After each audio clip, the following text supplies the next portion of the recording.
Кутман күн. Менин атым Бактыгүл Жапар кызы. Ош шаарындагы номер 50 Пайыз Нышанов атындагы мектеп гимназиясынын география мугалими.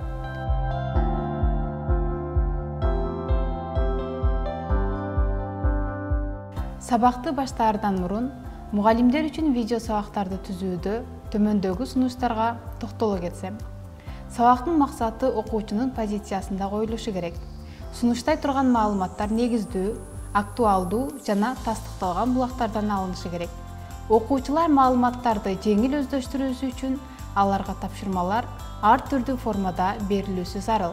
Мисалы, 5-10 мүнөт видео көрүүгө, 10 мүнөт тапшырмаларды аткарууга жана 10 мүнөт жазуу иштерине багытталышы зарыл.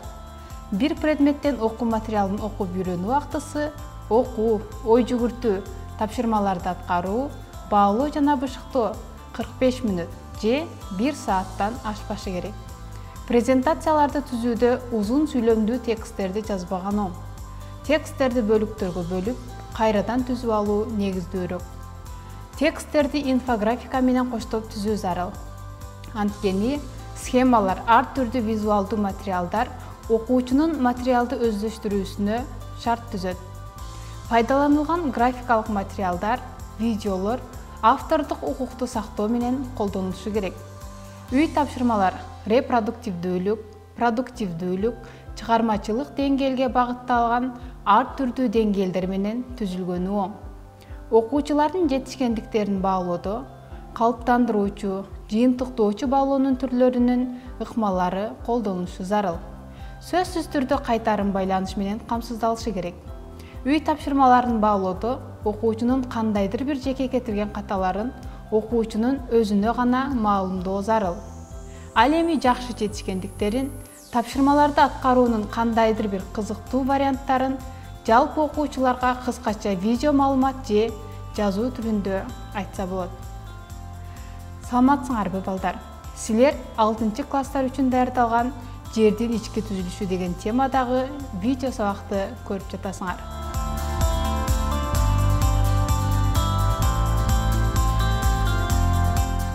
Бүгүн сиздер менен эң кызыктуу темалардын бири болгон жердин ички түзүлүшү жөнүндө сөз кылмакчыбыз. Жаңы теманы баштаардан мурун сиздерге география сабагын өздөштүрүүдө жардам берген пайдалуу сунуштарды айта кетсем. Сиздер буга чейин билгендей, видео сабактар аралыктан өтүлөт. Ошондуктан тапшырмаларды да өз алдыңыздарча аткарасыздар. Дал ушул география сабагын жеңил өздөштүрүүнү кааласаңыздар, төмөнкү айтылган интернет булактарды, программаларды колдонууңуздарды сунуштайбыз. Google карта. Google карта сервиси бизге жер планетасынын шар формасында экенин элестөөгө жана анын бетинин түзүлүшүн көрүүгө, өзүбүз жашаган аймакты аныктоого, аралыктарды өлчөөгө жардам берет.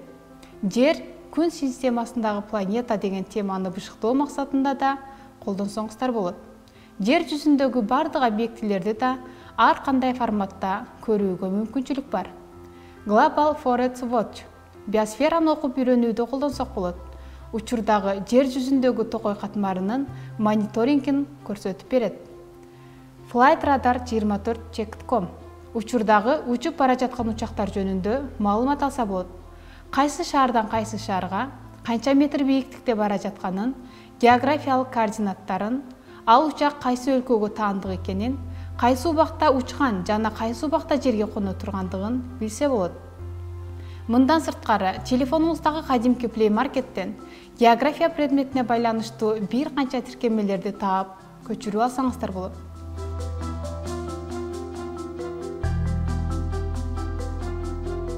Балдар, биз дайыма асманга караганда космос кантип куралган деп ойлонобуз жана космонавттар менен спутниктер жөнүндө окуйбуз.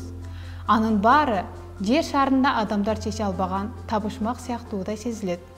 Чындыгында биз көптөгөн таң калыштуу, сырга бай планетада жашайбыз. Анан да биз жашап жаткан жер планетасы канчалык татаал жана кызыктуу жол менен куралганын эске албай, космос жөнүндө кыялданабыз.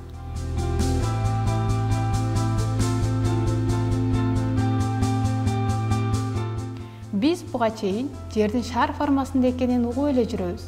Чынында тагыраагы кандай формада экенин баарыбыз эле биле бербесек керек. Дал ушул жердин формасы, анын ички түзүлүшү жөнүндө бүгүнкү сабагыбызда сөз кылмакчыбыз.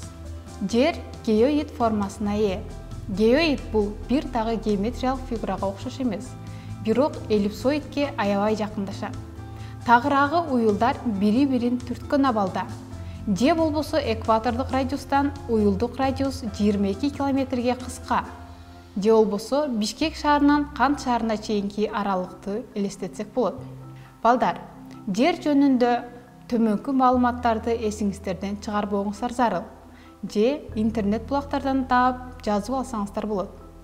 Экватордук диаметр 12756 километр, уюлдук диаметр 12712 километр. Меридиандардын жалпы узундугу 40008 километр. Экватордун узундугу 40075 километр. Жердин жалпы аянты 510 миллион километр квадрат. Ал эми жердин көлөмү 1080 миллиард километр куб.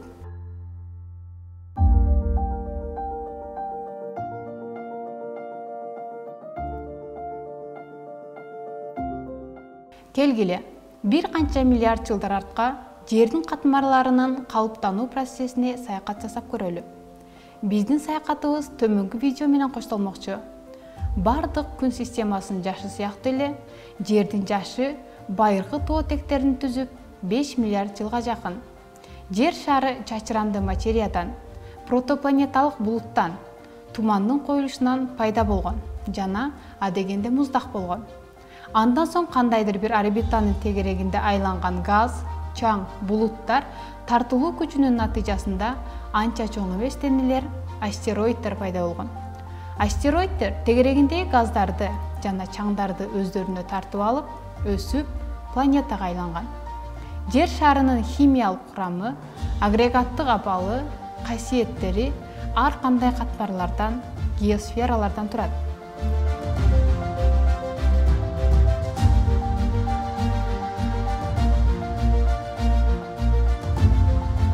Экрандагы жердин космостон тартылган видеосуна көз сала турган болсок, андан биз көк түс менен жамынган планетаны көрүп турабыз. Андан сырткары булуттар, океан суулары, ошону менен бирге эле кадимки биз жашаган кургактык. Бирок, балдар, муну биз географияда башкача атайбыз. Жердин үстүнөн каптап жаткан булуттар, тагыраагы аба катмары бул атмосфера. Көк түстөгү кургактыкты чулгап жаткан океан, же болбосо суу катмары гидросфера. Күрөң түстө көрүнүп турган материк жана аралдар булар литосфера. Ал эми жашыл түстө көрүнүп турган токой массивтери биосфера деп аталат. Жердин тереңдиктерин изилдөө жеңил болбогондуктан аны кыйыр жолдор менен, мисалы, жер титирегенде пайда болгон сейсмикалык толкундардын жердин тулкусу боюнча таралыш ылдамдыгын өлчөө аркылуу изилдешет. Балдар, сейсмика же сейсмология деген сөздү биз билбесек керек.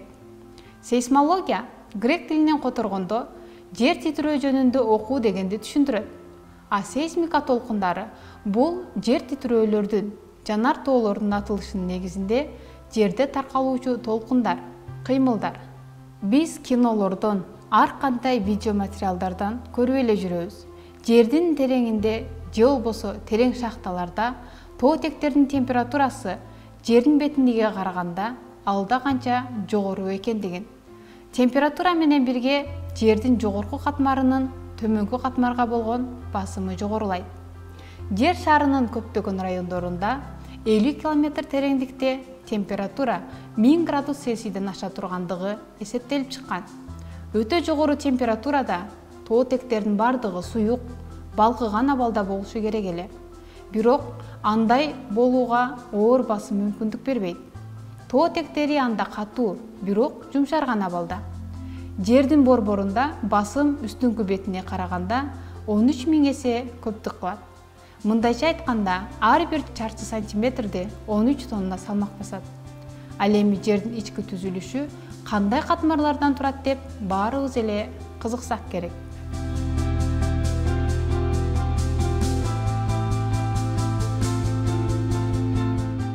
Жердин ички түзүлүшү 3 катмардан турат. Алар ядро, мантия жана жер кыртышы. Катмарлар бири-биринен заттык түзүлүшү, касиеттери боюнча айырмаланат. Жердин ички түзүлүшүн биз жумурткага да окшоштурсак болот. Жумуртка да 3 катмардан турат.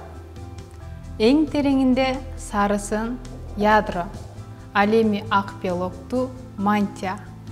Эң сырткы жука кабыгын жер кыртышы деп элестетип алсак болот.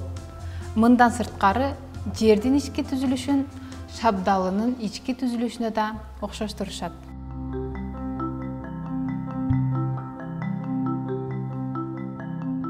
Ядро бул жердин борборунда, тагыраагы эң тереңинде жайгашкан. Ал негизинен темир менен никелден турат деп болжолдонот жана 2 катмарга бөлүнөт. Катуу ички ядро жана суюк сырткы ядро болуп. Ички ядронун радиусу 1300 километрге жакын. Ал эми сырткы ядронун радиусу 2200 километрге жакын. Демек, жалпы радиусу 3500 километр. Ядронун температурасы 6000 градус Цельсийге жетет. Ал эми басым, тыгыздык өтө жогору. Башка катмарларга салыштырмалуу өтө тереңдикте болгондуктан, ядро боюнча маалыматтар бир канчасы аз.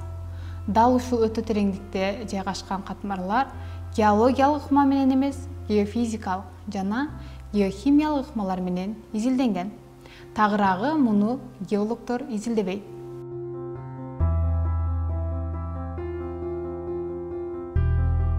Мантия жер кыртышы менен ядронун ортосунда орун алган. Калыңдыгы 30 километрден 3000 километрге чейин жетет. Жалпы жердин көлөмүнүн 80%га жакынын түзөт. Жогорку мантия жана төмөнкү мантия болуп экиге бөлүнөт.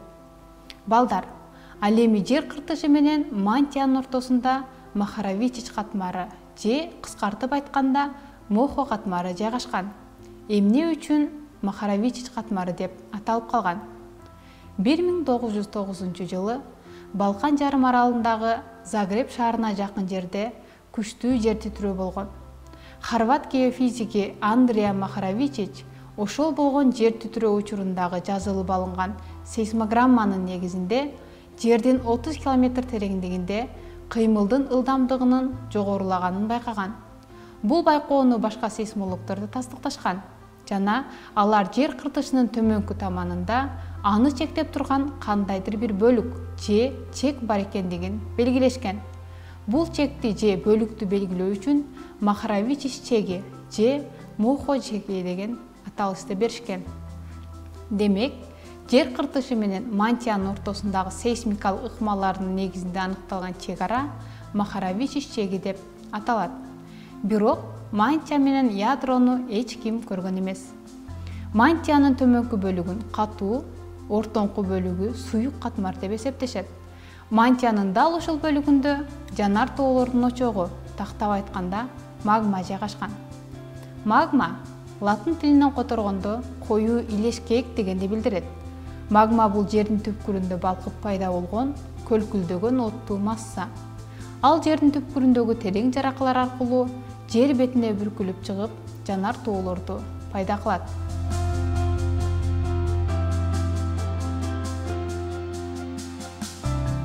Жердин эң сырткы катуу катмары жер кыртышы деп аталат.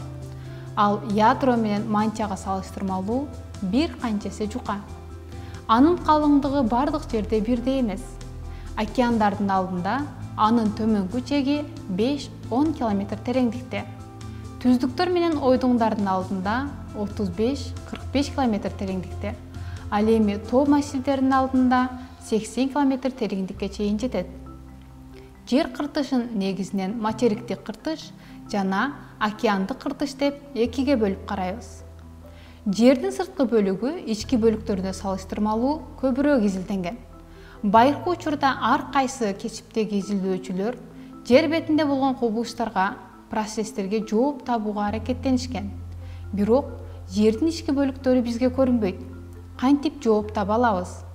Космостук корабль куруп, аны космоско учуруу жердин ички бөлүктөрүн изилдегенге караганда алда канча жеңилирээктей туюлат. Мисалы, Кола жарым аралында адамдар жер жүзү боюнча эң терең 12 километр казып көрүшкөн. Ал эми жердин орточо радиусу 6375 километр. Эми элестетип көрүңүздөр, адамдар канчалык аз гана жерин казып көргөнүн. Ушул эң үстүңкү жер кыртышы адамдар тарабынан кеңири өздөштүрүлгөн. Ошону менен катар чарбачылык иш аракеттеринде дал ушул жер кыртышында иш жүзүнө ашырышат. Мисалы, шаарлар, айыл кыштактар, завод, фабрикалар курулган, ар кандай кен байлыктарды өндүрүшөт.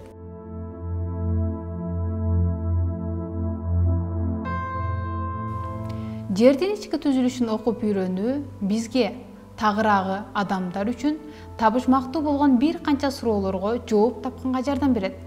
Мисалга ала турган болсок, жер титирөө эмне үчүн болот? Жердин тереңинде температура канча? Эмне үчүн кээ бир жерлер чөгүп, а кээ бири көтөрүлүп бара жатат? Материктер да жылабы? Жанар тоо эмне үчүн атылат? Ошону менен бирге эле биз бүгүнкү сабактан эмнелерди эстеп калышыбыз керек? Атмосфера, гидросфера, литосфера, биосфера жердин сырткы катмарлары болуп эсептелет. Жердин ички түзүлүшү 3 катмардан турат. Ядро, мантия, жер кыртышы. Ядро темир жана никелден турат. Ички ядро катуу, сырткы ядро суюк абалда деп болжолдонот. Балдар, сиздер өз колуңуздар менен эле жердин моделин же анын ички түзүлүшүн жасап алсаңыздар болот. Ал үчүн сиздерге пластилин, кагаз же картон керектелет. Аны кантип жасоо керектигин интернет булактарынан алсаңыздар болот, же болбосо экрандагы видеодон да көрсөңүздөр болот.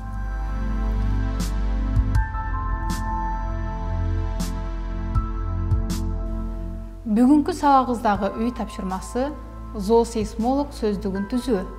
Ага жер титирөө алдында жаныбарлардын кандай кыймыл аракетке келүүсү жөнүндө маалымат жазуу. Бул маалыматтар сиздердин жашооңуздарда толук түрдө жардамы тийиши ыктымал. Мисалы, топоз. Жер титирөө болор алдында топоздордун кыймыл аракеттери адаттан сырткары боло баштайт. Алар 2-3 күн мурда эле тоо таштын араларынан Үйүр тоо менен айылга жакын төмөнгө түшүп келишет. Ал эми келемиш чычкандар жер титирөөнүн алдында кыймыл аракетин кескин өзгөртөт. Жер силкинүүгө 3-4 саат калганда келемиш, сокур, момолой жана жөнөкөй чычкандар ийиндеринен сыртка чыгып, тынчсыздануу менен ары-бери чуркашып, кээ бирлери тиштешип, адамдардан да, иттерден да коркпой калышат. Балдар, сиздер да дал ушундай үлгүдө башка жаныбарлардын зоосейсмолог сөздүгүн түзүңүздөр. Мына ушуну менен мен бүгүнкү жердин ички түзүлүшү деп аталган сабагымды аяктайм. Мен ойлойм, бул сабак сиздер үчүн пайдалуу жана кызыктуу болду деп.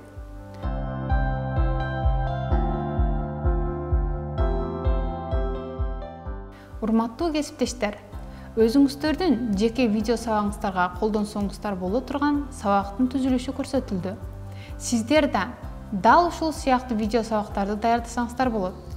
Сиздер менен мен Бактыгүл Жапар кызы болдум. Көрүшкөнчө.